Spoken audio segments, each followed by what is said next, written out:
What would you do if a workplace bully tried to destroy your career to save his own? In today's story, my choice led to consequences I never could have imagined. I work in software support for a large technology company in the UK, as part of a global team with members scattered all over the world. I've been in this job for about a decade now, and aside from the major issues with one particular guy, I genuinely enjoy my work. When I started, I wasn't fresh out of college. I had about 7 years of industry experience. So while I was new to the company's specific systems, I was comfortable with the core technologies. The point is, I wasn't clueless. Everyone on my 30-person team was incredibly helpful and welcoming, everyone except for Walter. Walter was the quintessential team guru. About 5 years from retirement, he was practically part of the office furniture, having been with the company for nearly 40 years. The common wisdom was that Walter was the only person to go to when you were truly in a bind, and for a while, I found that to be true. He had an encyclopedic knowledge of our legacy systems.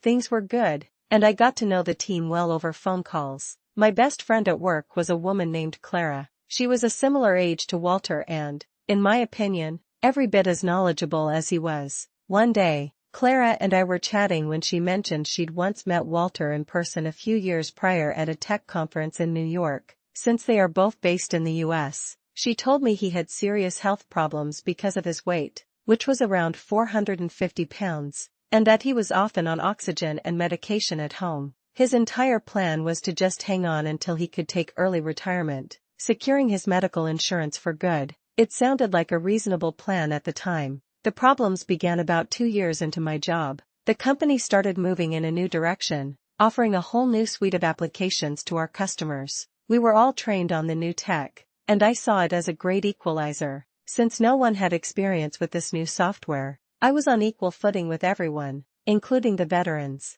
I poured a ton of time and effort into learning everything I could, and it paid off. Walter, however, showed little interest. He stuck to the old, legacy tools he knew so well. This reveals Walter's greatest fatal flaw, his arrogance and refusal to adapt, which ultimately sealed his fate. In team meetings, you could feel the resentment radiating off him as his guru status slowly became irrelevant. It was nothing personal. This is the software industry. You have to adapt to stay competitive. It soon became clear to everyone that I was becoming the new go-to guy for the new software. That's when Walter started sniping at me. If a customer call ran long and I was a few minutes late to a team meeting, he'd make a point of interrupting to say something like, "Oh look, Leo has bothered to grace us with his presence." Despite being guilty of the same thing himself countless times, he'd reply to my emails to our boss with unrelated complaints, trying to muddy the waters and make me look bad. It went on like this for a couple of years. I kept my head down, focused on my work, and he kept trying to discredit me. Then came the day of the major incident, one that could have literally cost the company millions in service-level agreement fines if we didn't solve it fast. Our manager split us into teams, and to my dismay, she paired me with Walter. I was a professional, so I swallowed my annoyance and got on a call with him. As we started digging, the real reason for his animosity became painfully clear. He knew absolutely nothing about the new application. He hadn't put in any work at all. Every simple task I asked him to check, he needed his hand held. Frustrated, I finally just shared my screen and told him to watch. I walked him through the entire system, deep into the logs, explaining my process the whole time. And eventually, I found the problem, a faulty patch we had recently installed. I even foolishly mentioned to him my proposed fix. Suddenly, he dropped from our one-on-one call. I figured it was just our flaky connection and carried on, making notes for the rollback procedure,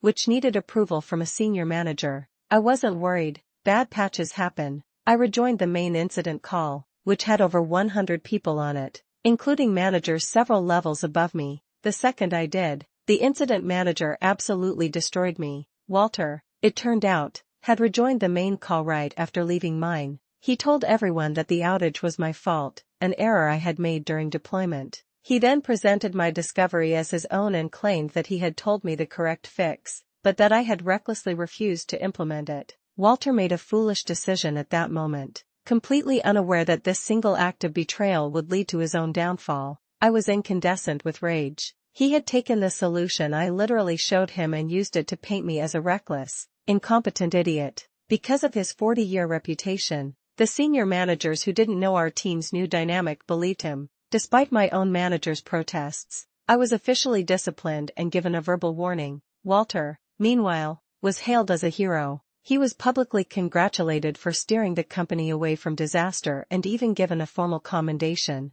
Later, Clara called me. She was shocked. Walter had been bragging to her, saying he had finally put that smart-ass punk in his place. His real issue, he told her, was that he felt I had disrespected him by taking over his role as the team's expert. I hadn't tried to take anything. I just wasn't too lazy to learn something new. I lamented to Clara that I wish I had recorded his bragging. She laughed, saying he'd have seen the Skype recording notification and clammed up. And right then, I had an idea. I decided to confront Walter one-on-one. I pinged him on Skype and said I wanted to talk. He replied with a smiley face. Sure, he said. I called him, and the first thing I did was turn on the Skype recorder, making sure he saw the notification pop up. I went right for the throat, accusing him of lying about the incident. He played innocent, putting on a professional voice and saying he was sorry I felt that way and that he'd need to discuss my behavior with our boss. Wait 1 second, I said, and I turned off the Skype recorder.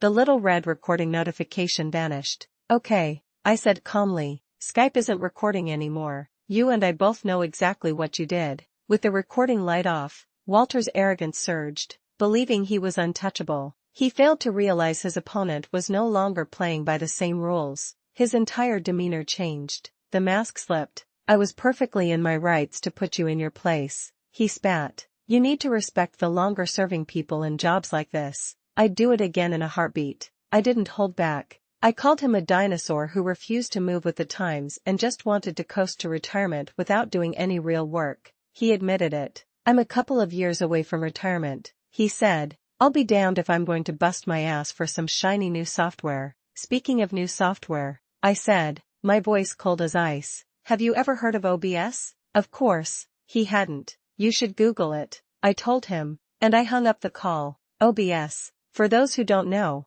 is a free screen recording program that runs silently in the background, completely undetectable to other people on a call. The begging messages started almost immediately. He pleaded with me not to use the secret recording. He said if he got fired, he would lose his retirement package and his medical benefits. I told him he should have considered that before he tried to get me fired, and then I sent the entire recording, along with a full explanation, up the corporate ladder. As one person later commented on my story, what Walter did could have blacklisted my name in the entire industry. He tried to frame me for a multi-million-dollar mistake. I did what I had to do to survive. A few weeks later, after a full investigation, he was fired. He asked to take early retirement to keep his benefits, but the company rejected his request. It turned out he had significant debts and was counting on that retirement package to stay afloat. With no job, no package, and skills so outdated he couldn't find new work, he had no money to pay for the medical treatment he desperately needed. Clara told me that about 6 months after he was fired, Walter passed away due to his ongoing health issues. It was a grim outcome,